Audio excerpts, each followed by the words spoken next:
அனைவருக்கும் வணக்கம். நான் படித்து ரசித்த கதையை நீங்களும் படித்து கேட்டு மகிழுங்கள். கதை பிடித்திருந்தால் அனைவருக்கும் பகிருங்கள்.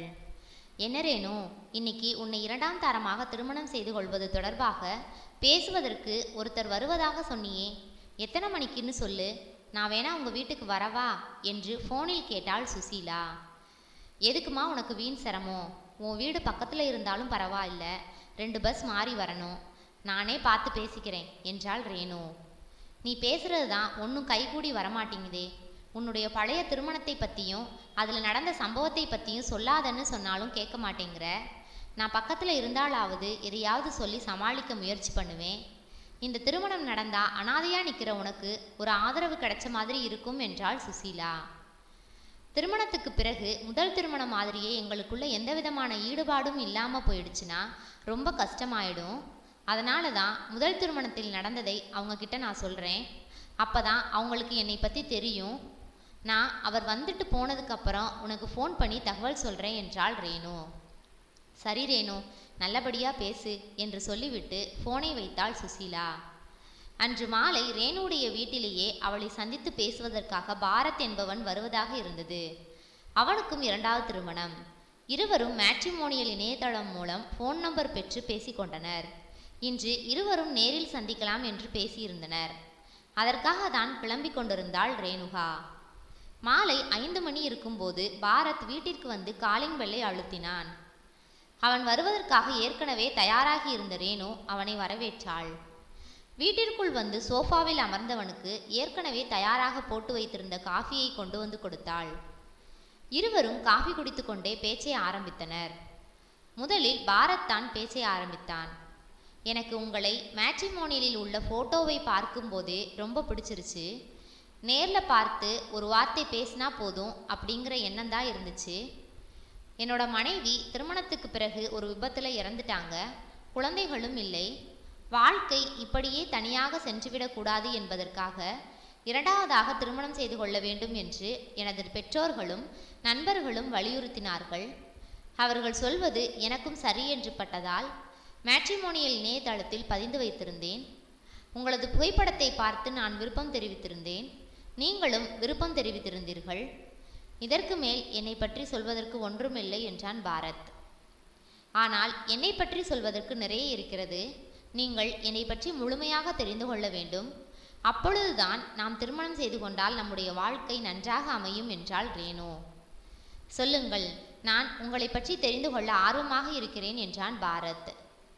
நான் பிறக்கும் போதே மிகவும் அழகாக இருந்தேன். ஆனாலும் என்ன காரணமோ இல்லை கஷ்டமோ தெரியவில்லை, என்னுடைய பெற்றோர்கள் என்னை அனாதையாக விட்டுவிட்டு சென்று விட்டார்கள். நான் அனாதை ஆசிரமத்திலேயே வளர்ந்தேன். என்னுடைய வாழ்நாட்கள் முழுவதும் ஆசிரமத்தின் ஒரு அறையிலும் எனது அறையில் இருந்து 2 தோழிகளோடுமே கழிந்தது. படிப்பு மட்டுமே எனக்கான ஒரு அழகான வாழ்க்கையை அமைத்து கொடுக்கும் என்பதில் நான் உறுதியாக இருந்தேன். என்னுடைய படிப்பில் முழு கவனத்தை செலுத்தி படித்தேன். டிகிரி படித்து முடித்த உடனேயே எனக்கு கேம்பஸ் இன்டர்வியூவில் ஐடி நிறுவனம் ஒன்றில் வேலை கிடைத்தது. குறுகிய காலகட்டத்திலேயே என்னுடைய திறமையால் அதிகப்படியான ஊதியம் கிடைக்க ஆரம்பித்தது. ஒவ்வொரு ரூபாயையும் மிக கவனமாக சேர்த்து வந்தேன். 5 வருடத்தில் அனைத்து விதமான வசதிகளும் என்னிடம் வந்து சேர்ந்தது. அதன் பிறகு எனக்கான திருமணத்தை பற்றி யோசித்தேன். இதே மேட்ரிமோனியல் இணையதளத்தில் பதிவு செய்து காத்திருந்தேன். பல ஆண்கள் விருப்பம் தெரிவித்தனர். இருந்தாலும் அவர்கள் பதிவிட்டிருந்த அவர்களுடைய வேலை, அவர்களுடைய பழக்க வழக்கங்கள் அனைத்தையும் நன்றாக தெரிந்து கொண்டு எனக்கு விருப்பம் இருப்பவர்களிடம் பேசி பார்த்தேன். அப்பொழுது எனக்கு சரியான வாழ்க்கை துணையாக இருப்பான் என்று நான் முடிவெடுத்தவன்தான் சாரதி. படித்து முடித்துவிட்டு நல்ல வேலையில் இருந்தான். என்னை திருமணம் செய்யும் போதே தனியார் நிறுவனம் ஒன்றில் உயர் பொறுப்பில் இருந்தான். மாதம் 60,000 ரூபாய் சம்பளம் வாங்கி கொண்டிருந்தான். அவனுக்கும் என்னை பிடித்து போக இருவரது திருமணமும் இனிதே நடந்து முடிந்தது. திருமணத்திற்கு பிறகு என் கணவர் தனி குடித்தனம் இருக்கலாம் என்று முடிவு செய்தார். எனக்கு அதில் உடன்பாடு இல்லை. இருந்தபோதும் சரி என்று சம்மதித்தேன். நான் ஏற்கனவே யாரும் இல்லாமல் தனியாக வாழ்ந்து வந்ததால் என்னுடைய வீட்டிலேயே என் கணவருடன் வாழ்க்கையை வாழ ஆரம்பித்தேன். வாழ்க்கையில் ஒவ்வொரு நாட்களும் இனிமையாக செல்ல ஆரம்பித்தது. என் கணவர் எனக்கு மிகவும் பொருத்தமானவர் என்ற நம்பிக்கை பிறந்தது. ஆனால் 1 மாதத்திலேயே வாழ்க்கை நான் எதிர்பார்த்தபடி செல்லவில்லை. வேலைக்கு சென்றுவிட்டு வரக்கூடிய என் கணவர் என்னுடன் நேரத்தை செலவிடாமல் மொபைலுடன் நேரத்தை செலவிடுவது, வீட்டிற்கு வந்த பிறகு நண்பர்களுடன் வெளியே செல்வது என்பதுமாக இருக்கத் தொடங்கினார். எங்களுடைய வாழ்க்கையில் அவரிடம் எனக்கான முக்கியத்துவம் குறைந்து போனது. நான் மிகவும் மன அழுத்தத்திற்கு உள்ளானேன். அன்று என் கணவர் வேலை முடிந்து வீட்டிற்கு வந்தார். எங்க பக்கத்தில் இருக்க மைதானத்தில் கண்காட்சி போட்டிருக்காங்க, நம்ம 2 பேரும் போயிட்டு வரலாம் என்றேன். இல்லை, என்னால் வர முடியாது. நான் படத்துக்கு வருவதாக நண்பர்களிடம் சொல்லிவிட்டு வந்திருக்கிறேன். அவங்க டிக்கெட் புக் பண்ணி வச்சுட்டாங்க. நீ முன்னாடியே சொல்லியிருந்தா நான் படத்துக்கு வரலேன்னு அவங்கக்கிட்ட சொல்லியிருப்பேன்ல என்றான் சாரதி. சரிங்க, இப்போ என்ன, அவங்கக்கிட்ட படத்துக்கு வரலேன்னு சொல்லிடுங்க. உங்கள் டிக்கெட்டில் வேற யாராவது போயிட்டு போகிறாங்க. நம்ம 2 பேரும் தனியாக போகிற மாதிரி இருக்குமா? உங்களுக்காக திருமணத்திற்கு பிறகு நான் வேலையும் விட்டுட்டேன். என்னுடைய உலகமே நீங்கள் தான் அப்படிங்கிற எண்ணத்தில் உங்களோட நான் வாழ்க்கையை வாழ்ந்துட்டுருக்கேன். அப்படி இருக்கும்போது நீங்கள் உங்கள் நண்பர்களுக்கு மட்டுமே முக்கியத்துவம் கொடுத்தால் எப்படி என்று நான் சொல்லிக்கொண்டிருக்கும் போதே அவர் அறைக்குள் சென்று திரைப்படத்திற்கு செல்வதற்காக கிளம்பி கொண்டிருந்தார். எனக்கு கடுமையான கோபம் வந்தது. ஏங்க, நான் சொல்லிக்கிட்டே இருக்கேன், நீங்கள் பாட்டுக்கு படத்துக்கு போகிறதுக்கு கிளம்பிக்கிட்டே இருந்தால் என்ன அர்த்தம் என்றாள். ரேணு, சொன்னதையே சொல்லாத, இன்னைக்கு போகலைன்னா என்ன, நாளைக்கு போகலாம் என்று சொல்லிவிட்டு படத்திற்கு செல்வதற்காக கிளம்பினார். அவர் படத்திற்கு செல்லக்கூடாது என்று நான் பிடிவாதமாக இருந்தேன். ஒரு கட்டத்தில் அவர் என்னை மீறி படத்திற்கு செல்ல முயல நான் அவரை அறைக்குள் வைத்து பூட்டினேன். அவர் அறைக்குள் இருந்து, ரேணு, இது சரியில்லை, இந்த மாதிரி நடந்துக்கிட்டா என்றால் நம்மளோட வாழ்க்கையில் மிகப்பெரிய பிரிவு வந்துடும், மரியாதையாக கதவை திற என்று கத்தினார். என்ன ஆனாலும் சரி, நீங்கள் படத்துக்கு போகக்கூடாது. உங்களுக்கு உங்கள் நண்பர்கள் தான் முக்கியம்னா என்னை ஏன் கல்யாணம் பண்ணீங்க என்று கேட்டேன். 2 மணி நேரத்திற்கு பிறகு கதவை திறந்து விட்டேன். வெளியே வந்தவர் 2 மணி நேரம் ஆனதால் கோபம் கொஞ்சம் குறைந்து அதே நேரத்தில் என் மீதான முழு வெறுப்பையும் காண்பிக்க தொடங்கினார். அவருக்கு புரிய வைக்க முயற்சி செய்தேன். நான் உங்களுக்காகவே வாழ்கிறேன். எனக்கான முக்கியத்துவத்தை நீங்கள் கொடுத்தே ஆக வேண்டும். அப்பொழுதுதான் நம்முடைய வாழ்க்கையில் ஒருவருக்கொருவர் ஆதரவாக இருந்து வாழ்க்கை அர்த்தமுள்ளதாக இருக்கும் என்றேன். ஆனாலும் அவர் நான் பேசியதற்கு பதில் எதுவும் பேசாமல் வேகமாக வீட்டை விட்டு வெளியே சென்றார். நான் ஃபோன் செய்த போது கூட அவர் எடுக்கவில்லை. அடுத்த நாள் காலையில் தான் வீட்டுக்கு திரும்பி வந்தார்.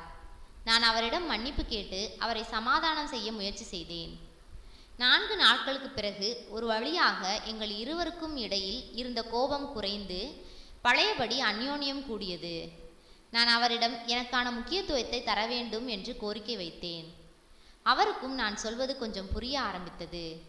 அதன் பிறகு ஒரு நாள் நான் இரவு சாப்பாடு அனைத்தையும் முடித்த பிறகு மிகவும் சோர்வாக இருந்தேன். அதனால் கிச்சனில் இருந்த பாத்திரங்களை கழுவி வைக்குமாறு சொன்னேன். ஆனால் அவர் முடியவே முடியாது என்றார். எனக்குள் பழையபடி கோபம் தலைக்கேறியது. நீங்கள் பாத்திரத்தை கழுவியே ஆக வேண்டும் என்று அவரிடம் கண்டிப்பாக கூறினேன். என்னுடைய கோபத்தை பார்த்தவர் நான் ஏதாவது செய்து விடுவேன் என்று நினைத்து பாத்திரங்களை கழுவ ஆரம்பித்தார். அவருடைய செயல்பாடுகள் எனக்கு திருப்திகரமாக இல்லை. அவர் கழுவி வைத்த அனைத்து பாத்திரங்களும் ஒரு கரையுடனே இருந்தன. அந்த பாத்திரங்களை மீண்டும் நான் கழுவும்படி நேர்ந்தது. கோபத்தில் ஒரு பாத்திரத்தை எடுத்து அவரின் தலையில் படார் என்று ஒரு அடி அடித்தேன். அவர் அமைதியாக இருக்க ஏதோ ஒன்று நடக்கப் போகிறது என்பதை உணர்ந்தேன். இதை அவள் சொல்லிக்கொண்டிருக்கும் போதே பாரத்திற்கு முகமெல்லாம் வியர்க்கத் தொடங்கியது. என்னது, அறைக்குள் வைத்து பூட்டிவிட்டாளா? 2 மணி நேரமாக கதவை திறக்கவில்லையா? பாத்திரம் கழுவவில்லை என்று பாத்திரத்தை வைத்து தலையிலேயே அடித்து விட்டாளா என்ற அவன் சிந்தனைகள் மூளையில் பதிய, இவ்வளவு அழகாக இருக்கிறாளே என்று நினைத்தால் உள்ளுக்குள் இவ்வளவு ஆக்ரோசமாக இருக்கிறாளே என்று நினைத்தவனுக்கு அறையில் ஏசி ஓடிக்கொண்டிருந்த நிலையிலும் முகமெல்லாம் வியர்த்து படபடவென வந்தது. பாரத்தின் முகம் மாறுவதை பார்த்து கொண்டே ரேணு தொடர்ந்தாள். அடுத்த நாள் வேலைக்கு கிளம்பி சென்றவர் வீட்டிற்கு வரவே இல்லை. நான் அவருக்கு தொலைபேசியில் தொடர்பு கொண்டு கேட்டபோது, உன்னுடன் இருக்கும் மிருகத்தனத்துடன் நான் குடித்தனம் செய்ய முடியாது. நான் உன்னை விவாகரத்து செய்ய போகிறேன். அதற்காக இன்று வழக்கறிஞரை சந்தித்து ஏற்பாடுகளை செய்துள்ளேன் என்றார். அவர் சொன்னதை கேட்ட பிறகு எனக்கு முக்கியத்துவம் கொடுக்காத அவருடன் வாழ்வது எனக்கும் விருப்பமில்லை. அதனால் விவாகரத்து கொடுத்து விடலாம் என்று என் மனதிற்கு தோன்றியது. நானும் அவரிடம் விவாகரத்து செய்வதற்கு முழு மனதுடன் சம்மதித்தேன். இருவரும் விவாகரத்து செய்து பிரிந்து விட்டோம். அதன் பிறகு கடந்த 1 வருடமாக நான் தனியாகவே வாழ்ந்து வருகிறேன். இதுவரை 10க்கும் மேற்பட்டோர் என்னை 2வதாக திருமணம் செய்து கொள்வதற்காக நேரில் என்னிடம் வந்து பேசியிருக்கிறார்கள். நான் அவர்களிடம் என்னுடைய பழைய கடந்த காலத்தை மறைக்க விரும்பவில்லை. அனைத்தையும் உங்களிடம் சொன்னது போலவே அவர்களிடமும் சொல்லியிருக்கிறேன். ஆனால் யாரும் என்னை திருமணம் செய்து கொள்ள முன்வரவில்லை. அதற்காக என் வாழ்க்கையில் நடந்தவற்றை யாரிடமும் மறைக்க எனக்கு விருப்பமில்லை. உங்களிடமும் அனைத்தையும் கூறிவிட்டேன். இனிமேல் உங்களுடைய விருப்பம்தான். உங்களுக்கு சம்மதம் என்றால் நாம் தாராளமாக திருமணம் செய்து கொள்ளலாம் என்றாள் ரேணு. மேட்ரிமோனியல் ப்ரொஃபைலில் பார்க்கும்போது மிகவும் அழகாக இருக்கிறாளே என்று விருப்பம் தெரிவித்து பார்க்க வந்தோம். ஆனால் இவ்வளவு ஆக்ரோஷமாக நடந்து கொண்டிருக்கிறாளே என்று மனதுக்குள் நினைத்து கொண்டவன் என்ன சொல்வது என்று யோசித்தான். நீங்கள் சொன்னவற்றை பற்றி நான் யோசித்து பார்க்க வேண்டியிருக்கிறது. நான் உங்களுக்கு தொலைபேசியில் தொடர்பு கொண்டு என்னுடைய விருப்பத்தை தெரிவிக்கிறேன் என்று சொல்லிவிட்டு எழுந்தான். பாரத், கண்டிப்பாக 2 நாட்களுக்குள் உங்களுடைய விருப்பத்தை எனக்கு தெரியப்படுத்துங்கள் என்றாள் ரேணு. சரி என்று சொல்லிவிட்டு வீட்டை விட்டு வெளியேறினான் பாரத். அங்கிருந்து தப்பித்து சென்றால் போதும் என்ற மனநிலையே அவனுக்கு இருந்தது. 2 நாட்களுக்கு பிறகு ரேணுவுக்கு ஃபோன் செய்த பாரத், நீங்கள் சொன்னதை நான் யோசித்து பார்த்தேன். நமக்குள் செட்டாகும் என்று எனக்கு தோன்றவில்லை. சாரி என்று சொல்லிவிட்டு ஃபோனை வைத்தான்.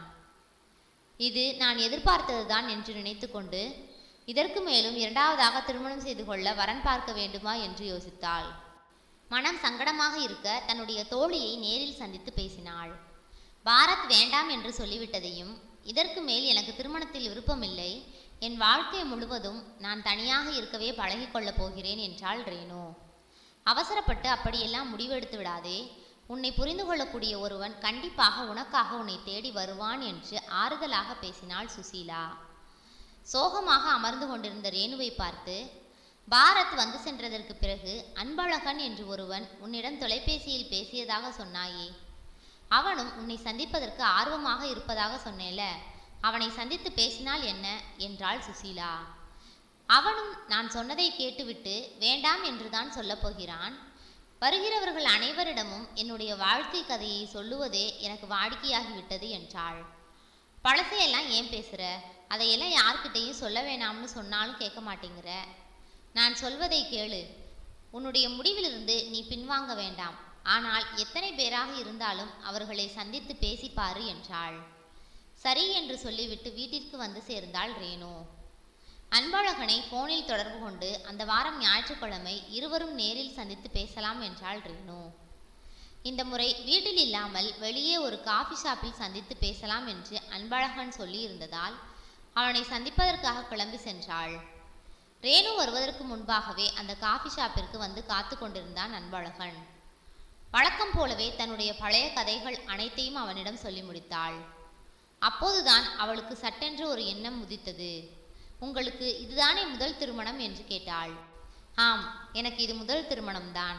ஆனால் வயது 33 ஆகிவிட்டது. நானும் பல பெண்களை சென்று பார்த்துவிட்டு வந்துவிட்டேன். சிலர் சம்மதம் சொல்லவில்லை.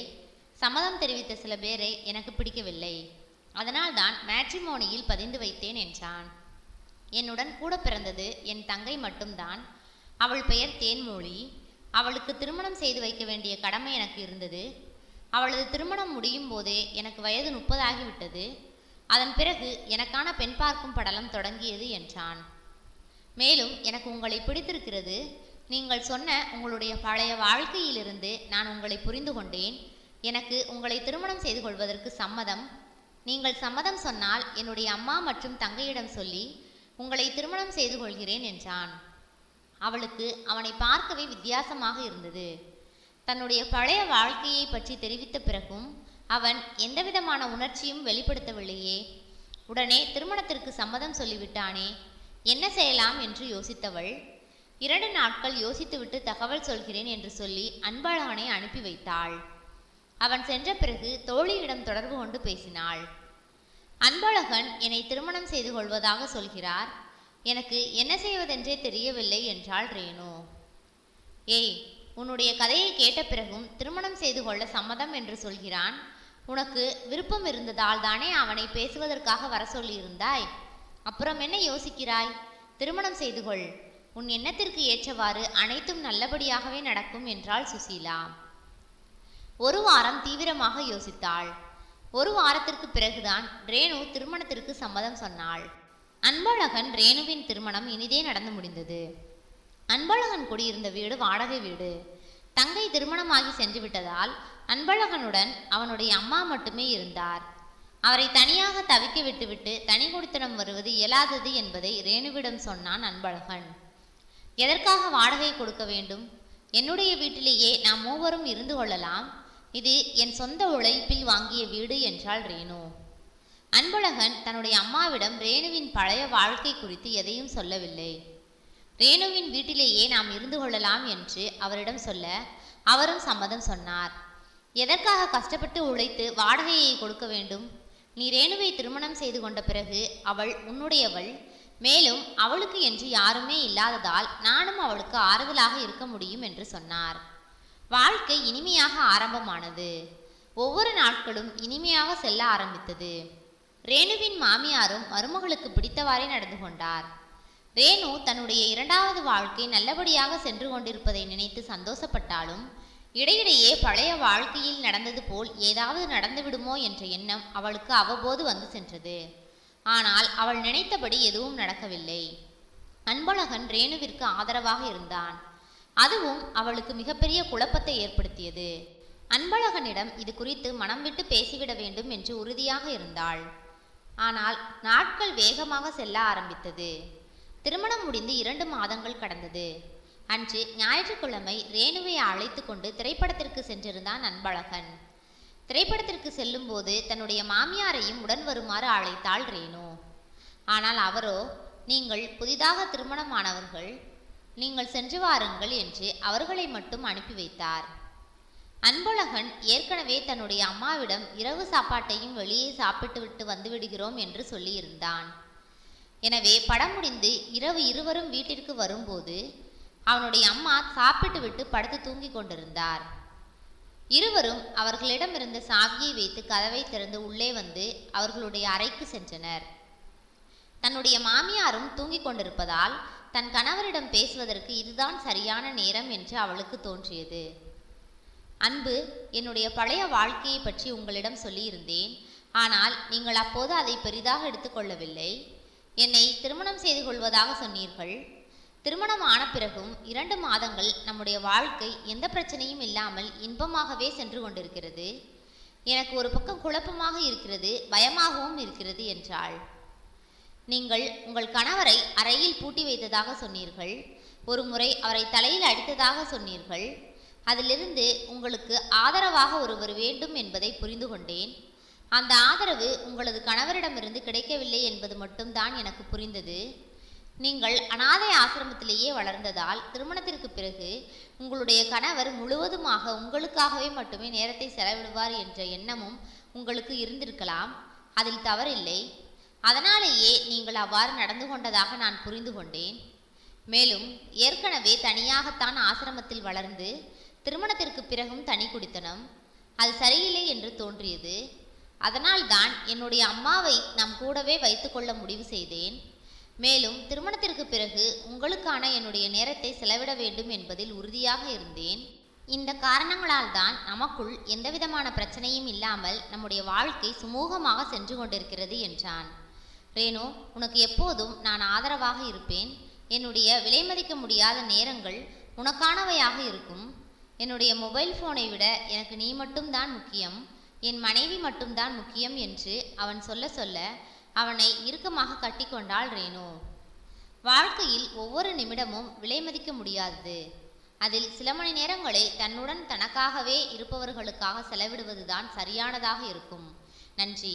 கதை பிடித்திருந்தால் லைக் பண்ணுங்க, ஷேர் பண்ணுங்க, சப்ஸ்கிரைப் பண்ணுங்க. உங்களுடைய கருத்துக்களை கமெண்ட் பாக்ஸில் தெரிவிக்கவும். தங்கள் ஆதரவிற்கு நன்றி.